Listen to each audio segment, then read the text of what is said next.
Welcome to the podcast of Americana, a podcast for language coaches who are in this journey to their advanced fluency to support you in this journey through language coaching. So, language coaching is a method that uses life coaching and the finding of your purpose through language and like the acquisition of fluency of communication skills, but with the very underlying thing of finding your purpose and what is your purpose through the acquisition of your fluency. So in the podcast today, I want to talk about your fluency habit and an idea for your fluency habit as this month in Speaker Pro. We are going to immerse on the topic of legal English, and this is a fascinating topic to immerse yourself into. If you have listened to the other podcast about my story, I was a few months in law school and I'm very passionate about law. I really like documentaries about crime and law and to understand the different narratives and stories and what are the prejudices and what is the human aspect of the stories and what makes someone guilty, someone innocent, to better understand everything. So it's a fascinating topic. I'm going to make you some recommendations if you also like the topic, like the podcast This American Life, that I recommend you listening to if you really like this topic. This is a podcast that is okay for you. If you are at intermediate level, you can always check also in Google and find articles and things to help you when you're immersing yourself in a case or something like that. So it's really good. And then also you have many Netflix documentaries with different episodes that are also great to watch on crime and law, and I will make more specific episodes on those as well as HBO and different channels. But for today, my recommendation on this immersive experience on the topic of legal English, it's what's actually going on with Johnny Depp versus Amber Heard. So Johnny Depp sued Amber Heard for defamation. And it's a trial that is actually going on. You can watch it in YouTube, all the different clips. So it's very interesting because you can see how it works in America. The American law system is quite different from the Spanish law system, for instance, because in the American law system you have a jury of your peers. A jury of your peers means people that are like you, so not lawyers. And it's kind of different because you have different testimonials and cross-examination of things and evidence. And there is this kind of keywords, as you see, all these words that I'm using are keywords from legal English. So there is, for example, this expression beyond unreasonable doubt. So beyond unreasonable doubt means that, like, provided you have all the evidence that is 100% sure that you are guilty of something, I cannot condemn you of, this thing. So basically, that is beyond unreasonable doubt. You are considered innocent until proven guilty. And I find that so interesting and so important because sometimes in our society, in our culture, there are things going on that maybe create prejudices or biases around things. And this is a perfect case to kind of see that, because we are in the midst of this Me Too movement thing quite a few years ago. And the Me Too movement thing happened in America. So just to take you a little bit to that thing that happened, it was about Harvey Weinstein, a producer from Hollywood, Miramax, being abusing of different actresses, these actresses speaking up, this blew up in Hollywood. It was very important. And there are different documentaries about this thing of the Me Too movement that are really interesting.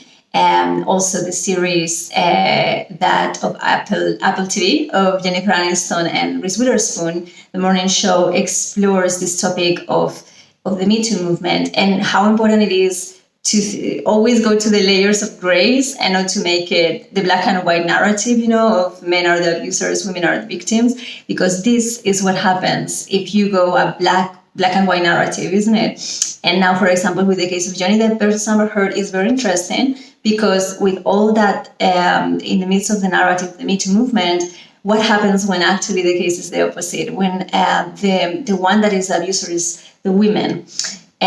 So I'm following the case, like listening to all of the different testimonials, the different witnesses. I found very interesting the testimonial of her sister, of the sister of Johnny Depp, that talks about, the character of Johnny Depp and talks about his life and his, kind of different things. And also to see how the different lawyers the one that in the prosecution. So you have a defendant lawyer and a prosecutor. So how they make questions, how the questions, there is an intention behind the question. So the way of making the question is really interesting to analyze and to see.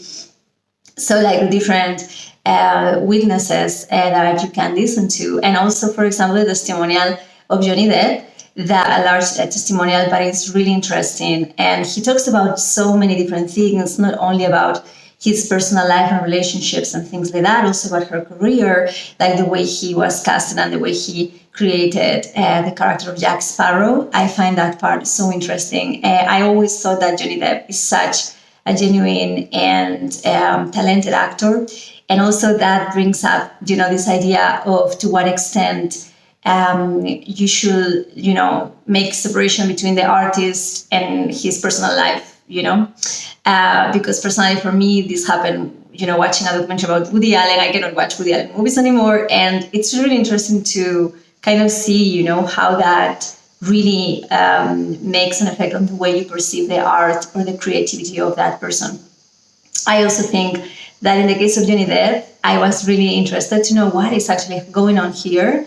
Instead of, choosing a narrative just because it's the common narrative, so to go really deep into the narrative and to really see the layers and the humans that are behind this, like to see that there is not really a monster. And the word monster appears many times during the case. Our relationships are challenging, and sometimes people get to the worst of it in relationships, and we see aspects of ourselves that we will never expect to see.